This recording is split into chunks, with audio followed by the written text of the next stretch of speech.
There is a desert in the Badlands. The desert is vast, covered by dunes of sand under the scorching sun of the day and the freezing dark of night. In this desert lies a citadel, surrounded by sandstorms and violent desert winds, protecting the city from the attack of outside forces. Farris was born in the citadel, her swift moves and fighting prowess leading her to eventually become a city guard. Guards of the citadel learn to harness the desert winds as weapons, using many techniques alongside the sword and shield in combat. Their job was, of course, to maintain the order inside the city's walls, avoid conflict inside as the great winds protect from the outside. One day, a troop came from the north, coming from the distant mountains, place of the storm tribes, those who directly descended from the legendary Huaralu. They marched with intent, conquering the desert with their own wind and thunder, dismantling the citadel defenses and engaging in the most brutal and bloody battle. The raging winds of the desert were no match for the intense power of the thunderstorm, and the Lord and his loyal guards fell. Defeated, Ferris escaped with other survivors. With the citadel taken, there was no other way but to find a new home. Many perished, others took separate routes, all in the name of survival. Eventually, Ferris was alone, just her and the anger, the frustration, the sour taste of defeat. She wanted revenge. She wanted to take back her home and show those barbarians that their storm can be brought to a gentle breeze. Ferris spent months in the desert, never going too far away from the citadel, just waiting for the perfect moment to strike back. She attacked those who traveled to and from the citadel like a ghost, a mirage, taking their supplies and leaving just bodies to be covered by the battered sands. The barbarians did not know the desert like she did, sending searching parties only to return empty-handed or not to return at all. Living in the desert became second nature to her. She harnessed the wind like her own soul now. The power that was used to keep the order and protect was now used to much more. She learned to summon the hot winds of the day to heat at night, the cold winds of the night to protect from the direct and harsh sunlight. She never felt so powerful before, able to sustain through anything. She just needed one opportunity. And then, as sudden as they came, the northern tribes left.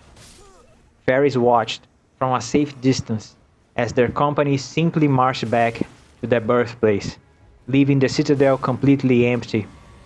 Or so she thought, as she entered the citadel to investigate and find the place completely destroyed. Bodies of northerners were all around, clearly in fight against themselves. There was one man standing at the entrance of the palace. He had a huge axe in his hands, his face painted for war, teeth showed in a snarl. This man was waiting for her. They lunged at each other, axe against sword, storm against wind. He struck with pure ferocity, his weapon projecting huge arcs of lightning in deadly movements, his roars of fury making him unstoppable against her blade, his stomps shaking her footing and bringing the weakened structures of the citadel to rubble. She moved with a purpose, her small shield unused against the threat of his axe, relying on dodging and rolling away from danger. She was the wind, encircling his opponent, slashing at his openings with sword and gust, learning from him to stomp as well and let the burst of a hot desert wind stagger even his massive form. When the battle was over, they had drawn blood from each other, but only she was standing. Before dying, his assassin revealed to her the name they have been calling her for her attacks on the caravans, her murder of those who went to hunt her down in the desert. As the life left the man's body, she saw it. Grace. Grace was right in front of her eyes, and it was pointing towards far, far away. She knew the legends. She knew what she had to do. Leaving the citadel and the desert was a new feeling for her. She understood the impact of her acts and how she may have contributed for the disbanding of her raiders. But now she had new questions. What was expected of her? Was she willing to reach the lands between and fulfill some old prophecy?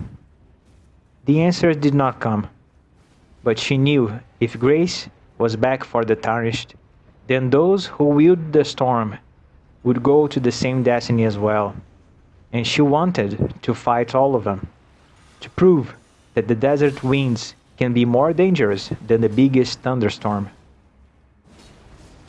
As her ship arrived at the beach of the Weeping Peninsula, the other Tarnished were already on the move, focused on their own destination. But Farris lagged behind and glanced one more time to the oak tree. The big golden tree was truly a marvelous sight, but she had made her decision. The assassin's words resonated one more time in her mind. They called you the Straywind Killer, unpredictable as the desert itself. Not a bad name at all, she considered. As she looked to the back of many tarnished warriors and adventurers ahead, she couldn't contain a smile of excitement. Straywind Farris was eager to meet them again in the future and give them a taste of the desert's blade.